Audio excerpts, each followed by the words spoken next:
علیہ وسلم اشارہ فرما دیتے تو صحابہ کرام اپنا انتقام لے سکتے تھے، لیکن جب سرکار نے عفو و درگزر کا مظاہرہ فرمایا تو پھر صحابہ کرام کی طبیعت بھی آپ کے موافق ہوئی۔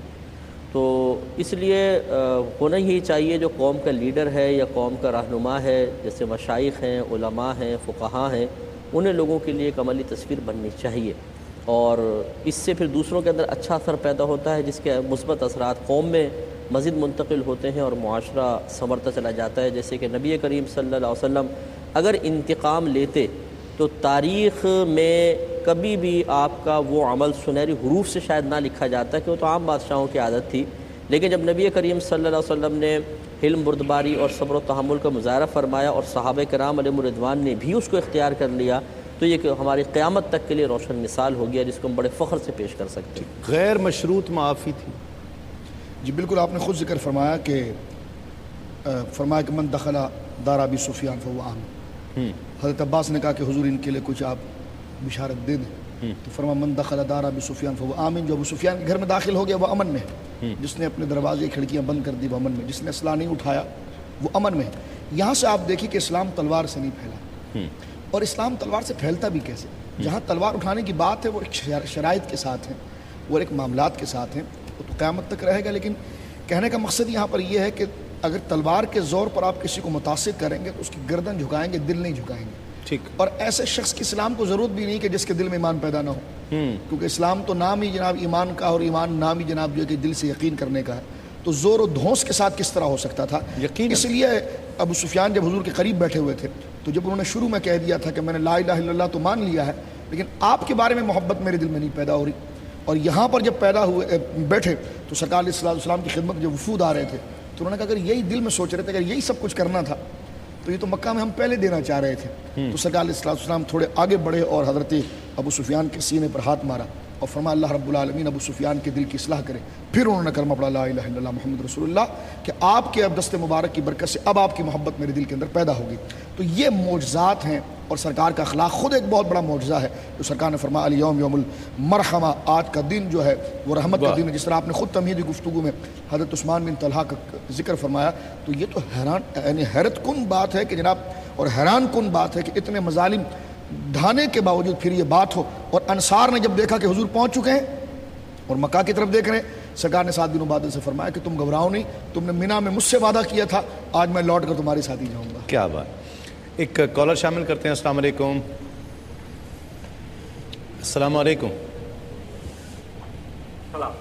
جی کون اور کہاں سے بات؟ جی کون اور کہاں سے بات؟ میرا نام ہلو جی میرا نام ذاکر احمد ہے۔ جی ذاکر صاحب۔ میں کڑپا اندر۔ جی جی ہلو جی بھائی، جی جی بھائی فرمائیے، آپ کی آواز آ رہی ہے۔ ذاکر احمد ابن نذیر احمد کڑپا آندھرا پردیش سے بات کر رہا ہوں میں، انڈیا سے۔ جی جی ذاکر اور صاحب، آپ کی جو گفتگو چل رہی ہے اس سے میں بالکل شوق مند ہوں، اور جو ہے یوم علی کا دن ہے آج، تو ان کی ایک حدیث کے بارے میں جو آپ سے جاننا چاہتا ہوں تسلیم صاحب۔ جی جی وہ حدیث یہ ہے کہ مولا کائنات کا ارشاد ہے کہ رزق 2 قسم کے ہوتے ہیں۔ جی رزق 2 قسم کے ہوتے ہیں۔ پہلے قسم کا رزق وہ ہے جس کا پیچھا انسان کرتا ہے، اور دوسرے قسم کا رزق وہ ہے جو انسان کا پیچھا کرتا ہے۔ ٹھیک ہے، بالکل بات کرتے ہیں اس پر۔ ایک کالر اور شامل کرتے ہیں۔ السلام علیکم۔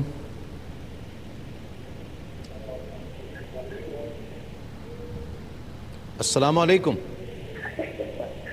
وعلیکم السلام۔ جی کون اور کہاں سے بات کر رہے ہیں؟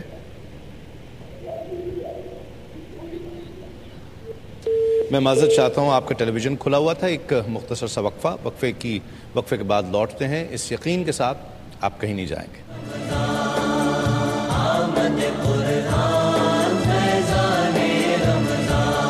توبہ کا زمانہ ہے، پر نور فضائیں ہیں، رحمت کی گھٹائیں ہیں۔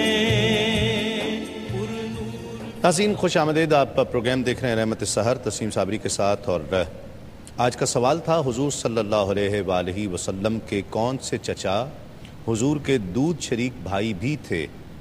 اور 3 آپشن تھے، حضرت عباس رضی اللہ تعالیٰ عنہ، حضرت حمزہ رضی اللہ تعالیٰ عنہ، اور حضرت زبیر رضی اللہ تعالیٰ عنہ۔ تو اس کا صحیح جواب حضرت حمزہ رضی اللہ تعالیٰ عنہ۔ بہت سے صحیح جوابات ہمیں موصول ہوئے ہیں، اور جو ونر قرار پائے ہیں حیدرآباد سے احسن، آپ کو بہت مبارک ہو، اور ناروال سے شہزاد صاحب آپ کو بہت مبارک ہو۔ کنٹرول روم سے بہت کوشش کی گئی وعدے کے مطابق کہ آپ کو پروگرام میں شامل کیا جائے گا، کال کرنے کی بہت کوشش کی گئی، لیکن دونوں کا نمبر بند ہے، یقیناً کہیں سحری وغیرہ میں مصروف ہوں گے، رابطہ نہیں ہو پا رہا ہے۔ تو میں مبارکباد پیش کرتا ہوں، تحفے آپ کو مل جائیں گے۔ ہاشمی والوں کی جانب سے گفٹ ہیمپر ہے، اور جنون گارمنٹس والوں کی جانب سے آپ کے لیے گفٹ ہیمپر ہے۔ احسن حیدرآباد سے اور شہزاد ناروال سے آپ دونوں کو بہت مبارک ہو۔ آج کی سنہری بات، اور سنہری بات کے لیے حضرت مولا علی کرم اللہ وجہ الکریم کا ایک قول میں نے منتخب کیا ہے، اور ایک ایسا فارمولا ہے، ایک ایسا لا ہے، ایک ایسا قانون ہے کہ جو آج تک رد نہیں کیا جا سکا اور نہ رد کیا جا سکے گا۔ تجربات اور مشاہدات اسے بالکل صحیح ثابت کرتے ہیں۔ اس کا تعلق کسی بھی مذہب سے ہو، وہ انسان اسے صحیح، اس کا مشاہدہ اسے صحیح سمجھاتا ہے کہ جو مولا علی نے فرما دیا یہ حقیقت ہے اپنے علم و حکمت سے۔ آپ فرماتے ہیں تمہارے دوست کا دوست تمہارا بھی دوست ہے۔ آپ اس کا مشاہدہ کر لیجئے گا، تمہارا دوست تمہارے دوست کا دوست تمہارا بھی دوست ہے، تمہارے دوست کا دشمن تمہارا بھی دشمن ہے، اور تمہارے دشمن کا دشمن تمہارا دوست ہے، تمہارے دشمن کا دشمن تمہارا دوست ہے، اور تمہارے دشمن کا دوست تمہارا بھی دشمن ہے۔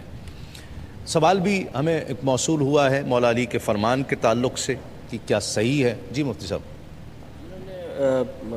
قول یہ پیش کیا ہے کہ رزق دو طرح کے ہیں، ایک کا بندہ پیچھا کرتا ہے اور دوسرا وہ رزق ہے جو بندے کا پیچھا کرتا ہے۔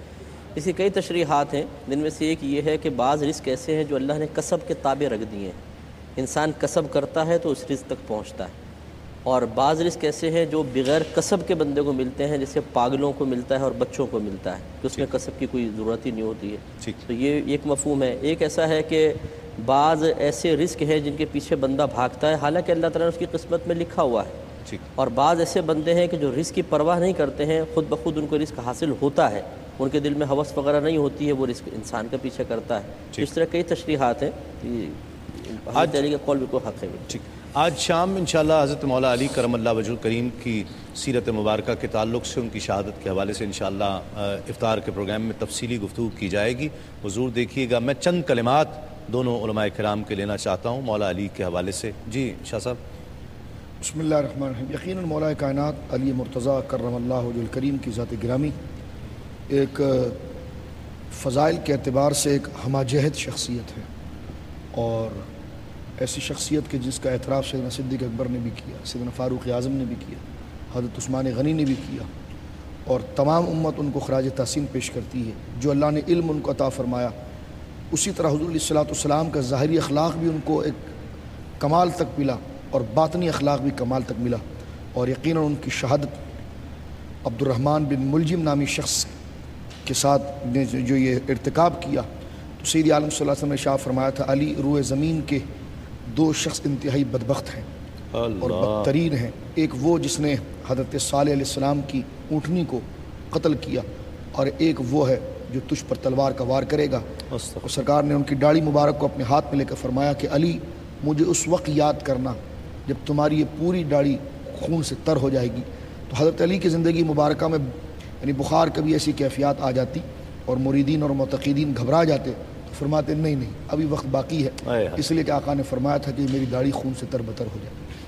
مفتی صاحب ایک حدیث عرض کروں گا، نبی کریم صلی اللہ علیہ وسلم نے ارشاد فرمایا کہ جو اللہ تعالیٰ اور اس کے رسول سے محبت رکھتا ہے وہ علی سے محبت رکھے گا، اور جو اللہ تعالیٰ اس کے رسول سے بغض رکھتا ہے وہ علی سے بغض رکھے گا۔ کیا بات! گویا کہ بغض علی اور محبت علی یہ پیمانہ ہے اللہ تعالیٰ اور اس کے رسول کریم صلی اللہ علیہ وسلم سے محبت اور بغض کا۔ کیا بات! ناظرین کرام، مومن اور منافق کی پہچان تھی سیدنا صدیق اکبر، عمر فاروق، عثمان غنی، دیگر صحابہ کرام جہاں تشریف فرما ہوا کرتے وہاں مولا علی کا ذکر ہوتا، اور وہ فرماتے کہ جہاں علی کا ذکر کرتے ہیں ہم مومن اور منافق کی پہچان کر لیا کرتے ہیں۔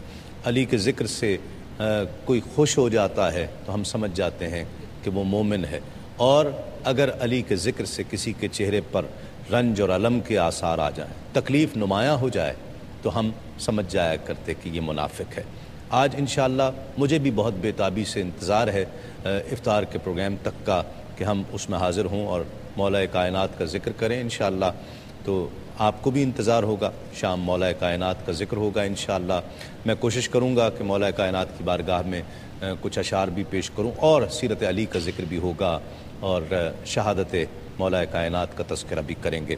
کل انشاءاللہ نعت اور آداب نعت کے حوالے سے پروگرام کیا جائے گا, اور بہت منفرد نوعیت کا پروگرام ہوگا جس میں ثنا خوان رسول بھی ہوں گے, علماء کرام بھی ہوں گے, اور ہم ثنا خوانی نعت خوانی جو مروجہ نعت خوانی ہے اس پر انشاءاللہ گفتگو کریں گے کہ یہ ٹھیک ہے یا نہیں ٹھیک, اس کے آداب کیا ہونے چاہیے ہیں, پڑھنے کے آداب کیا ہونے چاہیے, سننے کے آداب کیا ہونے چاہیے. اس لیے کہ نعت اب اس دور میں اگر اسلام کو ایک عمارت تصور کر لیا جائے تو ایک ایسا دروازہ ہے کہ جس سے لوگ جوک در جوک اس عمارت میں داخل ہو رہے ہیں اور نعت خوانوں کو پسند کرتے ہیں. محافل نعت میں نوجوان جاتے ہیں اور عشق رسالت مآب صلی اللہ علیہ وآلہ وسلم کی دولت سے سرفراز ہوتے ہیں. تو انشاءاللہ کل اس بہت ہی عمیق موضوع پر گفتگو کی جائے گی, تو کل کا پروگرام بھی مس مت کیجیے گا. کراچی اور اس کے مضافات میں اذان فجر کا وقت ہونے والا ہے, اور آج 21واں روزہ ہے.